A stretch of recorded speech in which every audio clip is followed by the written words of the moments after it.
रब्बे जुल जलाल की कसम खाकर कहता हूं कि मैंने उस रात जब मुझे पता लगा कि चीनी सदर का दौरा मुअख्खर हो रहा है, तो मैंने चीनी सफीर को खुद फोन किया। उनको मिला उस रात 11 बजे। मैंने कहा मैं आपको वास्ता देता हूं, किसी तौर आप कोशिश करें कि ये दौरा जो है ये डिफर ना हो, मुअख्खर ना हो। उसने कहा कि शहबाज शरीफ, मैंने अपनी पूरी कोशिश कर ली,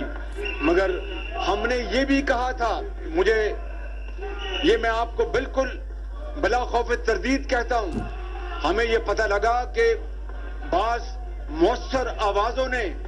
पीटीआई की लीडरशिप को कहा कि आप 3 दिन के लिए दी चौक खाली कर दें, चीन के सदर पाकिस्तान आ जाए, मुआहिदों पर दस्तखत हो जाएं, बिजली के मंसूबों के लिए, गवादर के लिए, पाकिस्तान की तरक्की और खुशहाली के लिए, गुर्बत को मिटाने के लिए, यहाँ पर इलाज मुआवजा और यहाँ पर जो बेरोजगारी है उसके खात्मे के लिए। इन्होंने कहा कि हम नहीं हटेंगे, हम यहाँ मौजूद हैं, हम नहीं हटेंगे। अंदाजा करें आज से पाकिस्तान के बनते हैं सके, जब पाकिस्तान पुकार पुकार कर इनसे मदद मांग रहा था, जब पाकिस्तान हाथ वास्ते देकर इनको कह रहा था कि ये धरना 3 दिन के लिए आप खत्म कर दें। मैं आपको ये अर्ज करूं कि यही नवाज शरीफ के दौर में आपने देखा कि एलएनजी के तेज तरीन मंसूबे लगाकर गैस की किल्लत दूर की गई और उसका सेहरा नवाज शरीफ की क़यादत में यहाँ बैठे साबिक़ वज़ीर आज़म शाहिद अब्बासी को जाता है, यहाँ बैठे हमारे उस वक्त के प्लानिंग कमीशन के इंचार्ज जनाब एहसन इकबाल को जाता है, जिन्होंने बड़ी अरकरेजी के साथ ये मंसूबे मंजूर करवाए और उसके ऊपर वो अमल पैरा हुए। जनाब स्पीकर, 8000 किलोमीटर की मोटरवेज बनी, आप भी उससे फायदा हासिल करते हैं, आप भी मोटरवे पे आप जाते हैं, आप भी इसको एंजॉय करते हैं। और फिर 8000 किलोमीटर सड़कें बनी, गवादर पोर्ट को सड़कों के जाल के जरिए पूरे पाकिस्तान को जनाब स्पीकर मिला दिया गया और आलमी मयार के बेहतरीन अस्पताल कायम किए गए, जिनमें PKLI Pakistan kidney and liver institute, जो कि जॉन हॉपकिंस का, आप जानते हैं जॉन हॉपकिंस को, ये उसका रेप्लिका है जनाब स्पीकर, जॉन हॉपकिंस का रेप्लिका है PKLI, और जिसको इन्होंने PTI ने बदनाम और बर्बाद करने की कोई कसर नहीं छोड़ी था। ये वक्त गुजर जाएगा तो ये हाथ मलते रह जाएंगे। ड्रग टेस्टिंग लैब लगाकर इस मुल्क के लाखों मरीजों की जानें बचाएं, जिस तरह हमने नवाज शरीफ के दौर में किया। जनाब स्पीकर, इसी तरह जो देही सेहत के मराकज हैं, वहां पर मैं ये बात खुले दिल से कबूल करता हूं कि वो पूरी तरह वहां पर वो काम नहीं कर रहे। बिस्मिल्लाहिर्रहमानिर्रहीम, अस्सलाम वालेकुम नाज़रीन, 2TV न्यूज़ के साथ मैं हूं साजिद फारूक। नाज़रीन, आज हम बात करेंगे कौमी असम्बली के आज के इजलास की, जिसमें आज शदीद हंगामा आराई और शोर शराबा हुआ और दक्कम पेल देखने में आई। अरकान एक दूसरे को बजट की कापियाँ उठा उठा के मारते रहे। इस सिलसिले में तफसील के साथ आपको आज के इजलास की कार्रवाई बताएंगे, लेकिन इससे पहले एक रिक्वेस्ट करेंगे कि हमारा चैनल सब्सक्राइब करें, लाइक करें और शेयर करें, ताकि हमारी तमाम आने वाली वीडियोस बआसानी और बर वक्त आप तक पहुंचती रहें। तो नाज़रीन, अगर बात करें हम कौमी असम्बली के आज के इजलास की, तो कौमी असम्बली का आज का इजलास स्पीकर असद कैसर की ज़ेर सदारत शुरू हुआ। कल कौमी असम्बली के इजलास में हमने देखा कि कायदे हिज़्ब इख्तिलाफ मियाँ शहबाज शरीफ ने बजट पर बहस का आगाज़ किया था। ये रवायत भी है कि कौमी असम्बली में बजट पर बहस का आगाज़ कायदे हिज़्ब इख्तिलाफ करते हैं। शहबाज शरीफ की कल की तकरीर के दौरान हमने देखा कि इजलास में शदीद हंगामा आराई और एहतजाज हुआ, और इस एहतजाज की वजह से और हंगामा आराई की वजह से, शोर शराबे की वजह से कल उनका जो खिताब था वो अधूरा रह गया। वो तक अपनी तकरीर जो है वो मुकम्मल नहीं कर सके, जिसके बाद स्पीकर ने इजलास में वक्फा भी किया, लेकिन वक्फे के बावजूद जो है वो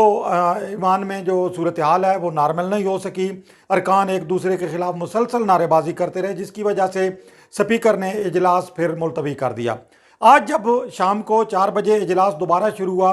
तो जो कल के मनाजिर थे, जो कल का सीन था, वही दोहराया गया। हालांकि कल अपोजिशन और हुकूमत के दरमियान और हुकूमती अहदेदारों के दरमियान और अपोजिशन रहनुमाओं के दरमियान एक ज़ाब्ता अखलाक भी तय पाया था और ये फैसला किया गया था कि जब भी वज़ीर आज़म या कायदे हिज़्ब इख्तिलाफ की तकरीर होगी तो इसमें किसी किस्म का कोई एहतजाज या कोई शोर शराबा किसी तरफ से नहीं किया जाएगा। ज़ाब्ता अखलाक पर दोनों फ़रीक़ैन जो है वो मुत्तफ़िक हुए। फ़रीक़ैन के मुत्तफ़िक होने के बावजूद हमने देखा कि आज जब इजलास शुरू हुआ, शहबाज शरीफ ने तकरीर का आगाज़ किया तो उसी वक्त से जो मुख्तलिफ जो बेंचेस थे, हुकूमती बेंचेस की तरफ से भी और अपोजिशन बेंचों की तरफ से भी एक दूसरे के ख़िलाफ़ आवाज़ें कसना शुरू हो गए और वो सीटियाँ ईवान में जो है वो अरकान बजाना शुरू हो गए, जिसकी वजह से माहौल जो है वो कशीदा हो गया। इस मौके पर मुस्लिम लीग नून के एक रुकन अली गौहर बलोच के बारे में कहा जाता है कि अली गौहर खान बलोच ने जो अपोजिशन की तरफ से हुकूमती जो अरकान हैं उन्हें ललकारा। हुकूमत के जो बेंचेस के तमाम अरकान थे, जिनमें हमने देखा कि कई सीनियर रहनुमा भी थे, वो भी अपने बेंचेस पर खड़े हो गए और उन्होंने इस मौके पर जो नारेबाजी शुरू कर दी। ईवान जो है पूरा वो हाल जो था कौमी असम्बली का वो धक्कम पेल और फिर उसके बाद हमने देखा सीटियों की आवाज़ों से गूंजता रहा, अरकान एक दूसरे पर फिर सिलसिला ये भी आज के ईवान में हमने देखा कि जो अरकान थे एक दूसरे को बजट की कापियाँ उठा उठा के मारते रहे। इस सिलसिले में हुकूमती बेंचों से फेंकी गई एक कापी जो है वो शहबाज शरीफ के डायस के करीब भी जाकर गिरी। सार्जेंट एट आर्म्स को भी तलब कर लिया फौरी तौर पर स्पीकर कौमी असम्बली असद कैसर ने, और उन्होंने सार्जेंट एट आर्म्स को कहा कि वो जो दोनों तरफ के अरकान हैं, अपोजिशन और हुकूमती अरकान हैं, वो उन्हें आपस में जो है वो गुत्थम गुत्था होने से रोकें और उन्हें दूर दूर एक दूसरे से जो है रखें। सार्जेंट एट आर्म्स भी पूरी कोशिश करते रहे, लेकिन ईवान का माहौल इस हद तक कशीदा हो गया था, इस हद तक तल्ख हो गया था कि इस मौका पर हमें जो है वो शदीद धक्कम पेल जो है वो देखने में आई। जो अपोजिशन अरकान थे, शहबाज शरीफ इस दौरान अपनी तकरीर जो है वो जारी रखे हुए थे, अपोजिशन अरकान उनके गिर्द हसार बनाकर खड़े हो गए। लेकिन इस मौका पर भी हमने देखा कि जब हुकूमती और अपोजिशन अरकान एक दूसरे को धक्के भी देते रहे, एक दूसरे के खिलाफ नारेबाजी भी करते रहे, बजट की कापियाँ भी मुसलसल उठाकर एक दूसरे को मारने का सिलसिला जारी रहा। ईवान पूरा आज शोर शराबे में जो है वो डूबा रहा और दोनों तरफ से अरकान जो हैं वो भरपूर जो है वो इजलास में हंगामा आराई करते रहे। इस मौका पर जब स्पीकर ने हालात को बेकाबू होते देखा तो उन्होंने एक मरतबा इजलास में 20 मिनट का वक्फा कर दिया। इस दौरान स्पीकर ने जो हुकूमती और अपोजिशन रहनुमा हैं उनसे बात भी की और उन्हें इस बात पर कायल करने की कोशिश की कि ईवान का जो माहौल है उसको कशीदा ना होने दिया जाए, ईवान में जो रवायात हैं ईवान की उन्हें बरकरार रखा जाए और पुरअमन तरीके से जो ईवान की कार्रवाई आगे बढ़ाई जाए। लेकिन जैसे ही वक्फे के बाद शहबाज शरीफ ने दोबारा तकरीर का आगाज़ किया तो फिर हमने वही मनाजिर देखे, वही जो सूरत हाल थी पहले वाली वो एक मरतबा फिर शुरू हो गई। मियाँ शहबाज शरीफ जो है वो अपनी तकरीर करते रहे, मुसलसल हुकूमत को तनकीद का निशाना बनाते रहे।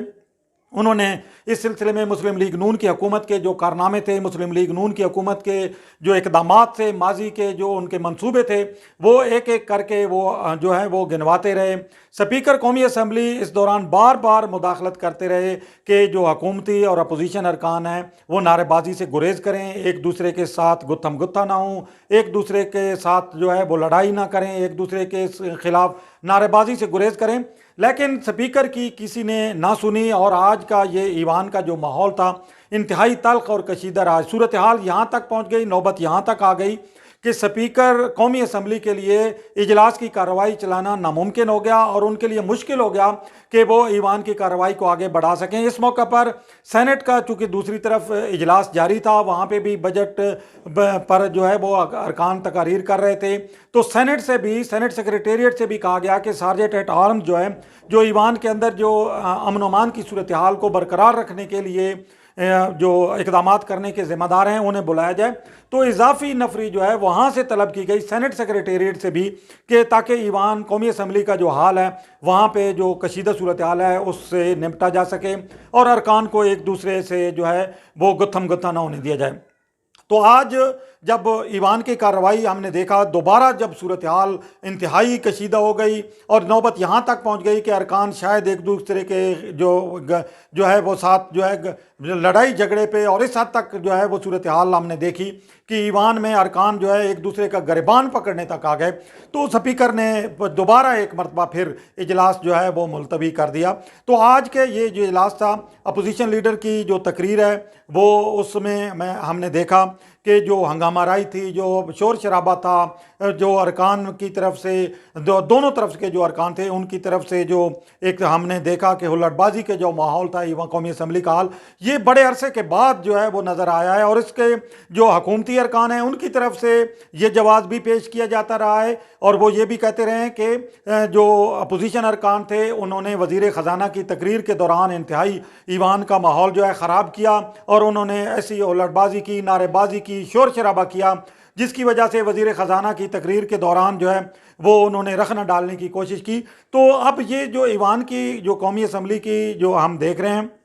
कि बजट के दौरान, बजट सेशन के दौरान ये जो रवायत चल निकली है एक दूसरे को न सुनने की, एक दूसरे को बर्दाश्त न करने की, तो ये बहुत एक ख़तरनाक चीज़ है और यकीनी तौर पर ये आगे हमारी जो सियासत है उसको भी कशीदा करेगी। ज़रूरत इस अमर की है कि हुकूमती और अपोजिशन अरकान जो हैं या हुकूमती और अपोजिशन ओहदेदार जो हैं वो मिल बैठकर इस सिलसिले में जो है वो कोई हिकमत अमली वज़ा करें ताकि ये जो बजट सेशन है इसमें हालात ना बिगड़ें। क्योंकि ये जो आज का माहौल है या कल का माहौल हमने देखा तो ये माहौल इस बात की अब ये गमाजी कर रहा है, इस बात की अक्कासी कर रहा है कि हालात मज़ीद बिगड़ने का ख़दशा है, मज़ीद बिगड़ने का अंदेशा है। और दूसरी तरफ जो ये असर है, ये सूरत हाल है, यकीनी तौर पर ये हम जो है अगर कौमी असम्बली के हाल में इस तरह की सूरत हाल पैदा होती है तो इसके असरात सेनेट तक भी जाएंगे, इसके असरात पंजाब असम्बली तक भी जाएंगे, इसके असरात आज हमने देखा कि सिंध में भी हमने देखा कि जब सिंध असम्बली में आज बजट पेश कर रहे थे वज़ीर आला तो वहाँ पर भी शदीद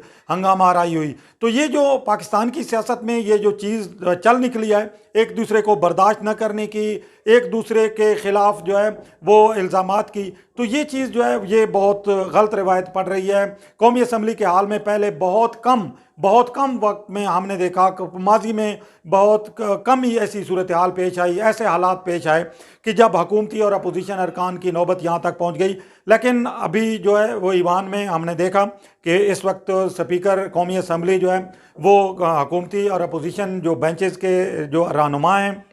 उनसे बातचीत कर रहे हैं, उन्हें इस बात पर आमादा कर रहे हैं, कायल करने की कोशिश कर रहे हैं कि जो ज़ाब्ता अखलाक तैयार किया दोनों ने मिलकर और दोनों फ़रीक़ैन ने जिस पर इत्तेफाक किया था उस ज़ाब्ता अखलाक पर अमल दरामद जो है वो कराना चाहिए। ज़ाब्ता अखलाक पर अमल दरामद कराए बगैर कौमी असम्बली का ये जो बजट सेशन है वो तसल्ली बख्श अंदाज में और पुरसकून अंदाज में, इत्मीनान बख्श अंदाज में आगे जो है वो बढ़ाना इंतहाई मुश्किल होगा। देखें अब हुकूमती और अपोजिशन अरकान को स्पीकर किस हद तक कायल करने में कामयाब होते हैं और किस तरीके से ईवान की कार्रवाई आगे बढ़ती है। लेकिन 2 दिनों का जो ईवान का ये जो कशीदा माहौल रहा है, जो कशीदा सूरत हाल रही है, ये इंतहाई पाकिस्तान की सियासत में एक ख़तरनाक सूरत हाल की निशानदेही कर रही है और ये ख़तरनाक सूरत हाल जो है वो पाकिस्तान की सियासत को मज़ीद जो है वो आलूदा कर सकती है। ज़रूरत इस अमर की है कि हुकूमती और अपोजिशन अरकान, हुकूमती और अपोजिशन ओहदेदार मिल बैठ कर कोई फ़ैसला कर लें और बजट सेशन को पुरअमन तरीके से आगे बढ़ाने के लिए